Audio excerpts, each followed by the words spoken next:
Hey, Coach. Congrats again on the win the other night.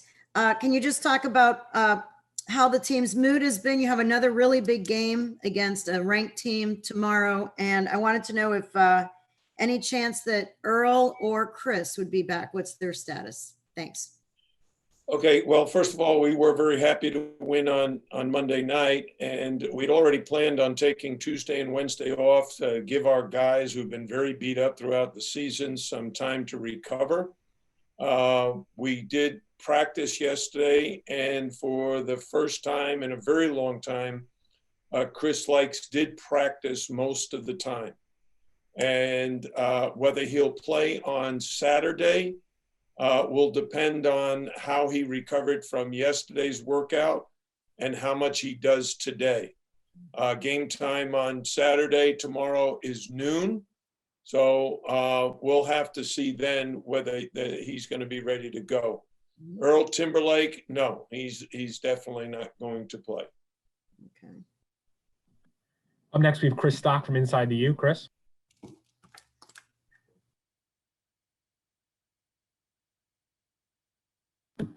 Chris, you're muted. All right, we'll come back to Chris. For now, we'll go to David Furones from the Sun Sentinel. David.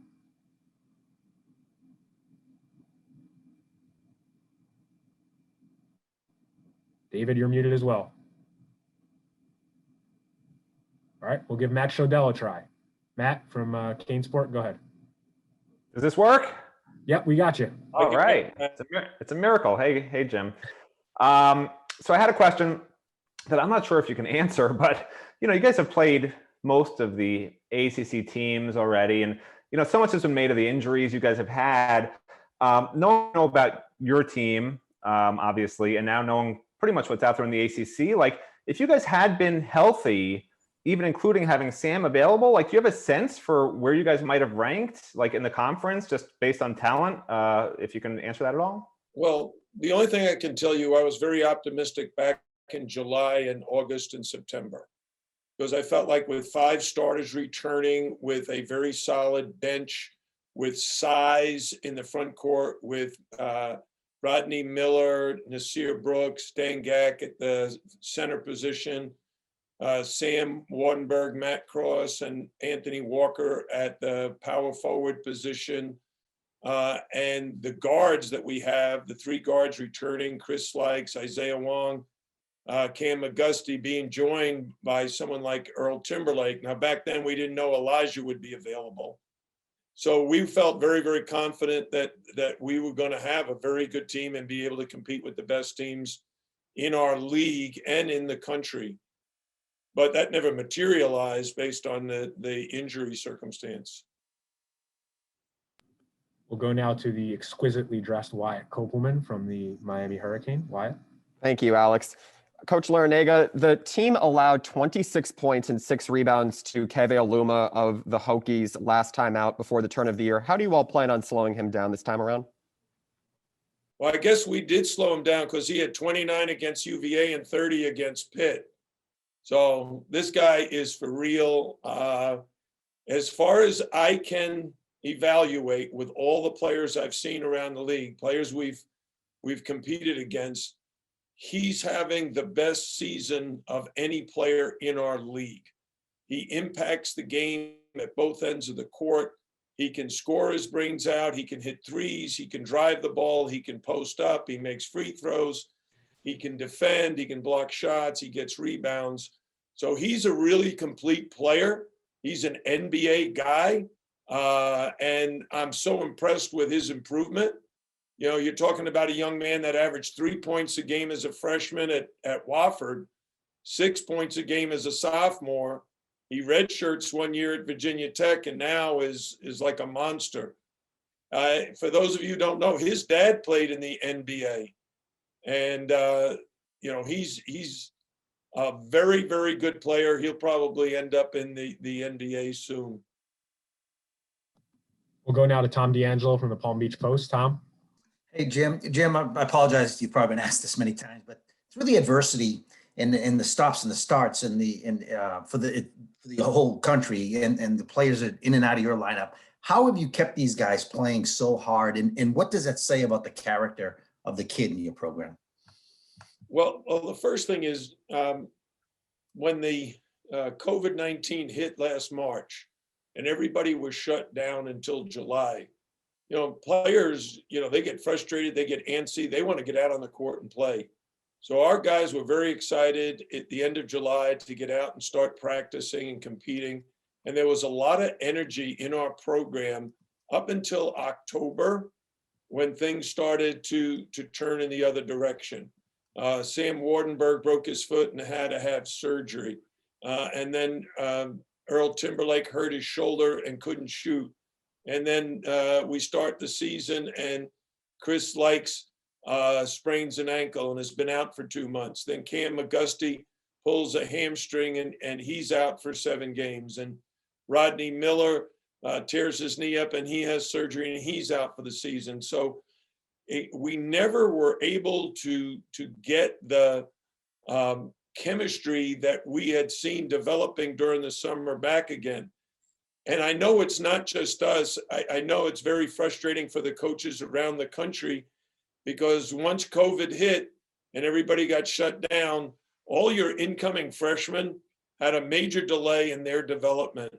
So the teams with guys who thought they were one and done, they didn't get a chance to practice. They didn't get a chance to work out. And then teams would have somebody on their roster or on the staff get COVID, and then all of a sudden things are shut down for a while.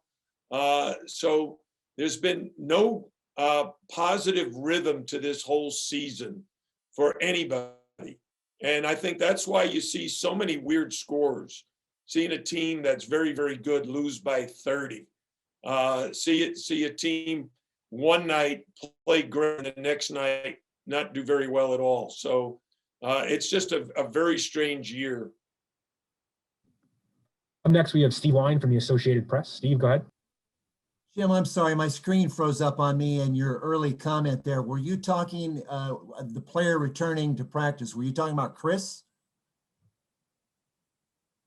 Oh, way back when I answered? Yeah, way back at the beginning of the news conference. Yeah, Chris Likes practiced for the first time yesterday. Now the question will be, how does the ankle respond to a good workout? And we'll see today if he's able to do anything. And if he does today, how will it respond tomorrow? And if he feels good and he says to me, Coach, I'm ready to go, then he'll be in uniform. He won't be in the starting lineup, but he'll be in uniform and he'll play accordingly. So best case scenario, what would be the most you would could expect out of him after being off for so long? After 2 months of not playing and having maybe 2 practices under his belt, I have no idea what to expect, and neither does he. The difficulty is even yesterday in practice, he was coming off screens and he was open and he didn't shoot. And I had to say to him, hey, you got to get back in rhythm, shoot the ball, score the ball. Don't worry about your ankle or anything else. Just play your game. And then he did for a while, but there's always some uncertainty when you recover from an injury. Some of that is physical, where, oh, maybe my ankle is not strong enough. And some of it is mental, where you're thinking about it too much and you play a little, I'll say safely, where you're trying not to make a mistake. So, we'll see. He's such a competitor. Once games begin, I think he'll forget about it and just try to beat Chris Likes.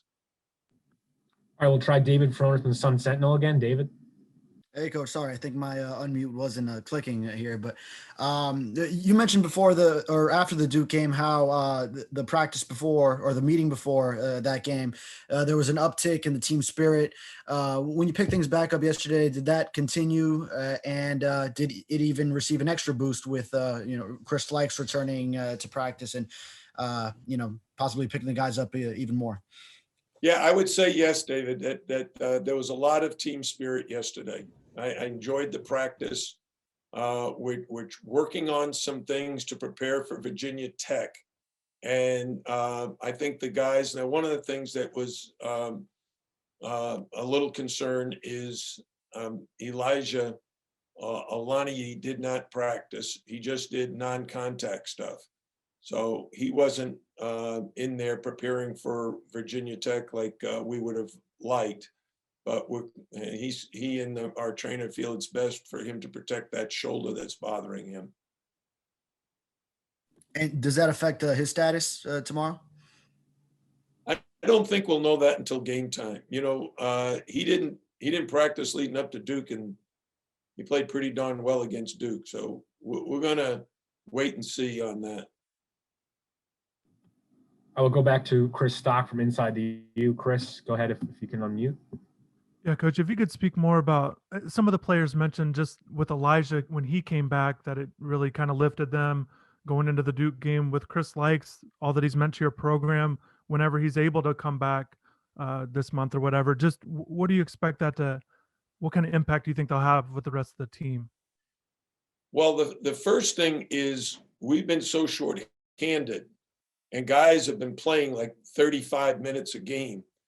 Having Chris gives us a chance to give quality rest to guys who are playing a lot. And that should give us a little more energy towards the last 5 minutes of games. And then adding another three-point shooter. You know, Chris is a dynamic offensive player, but he's also a terrific three-point shooter. And in our first two games, he was shooting 45% from three. And one of the things I said when we were having such a hard time from three is we were missing Chris and Cam Auguste. Just having Cam back has really helped. And now if we get Chris back and he's able to get his rhythm back, and that should really help us in these next 7 games.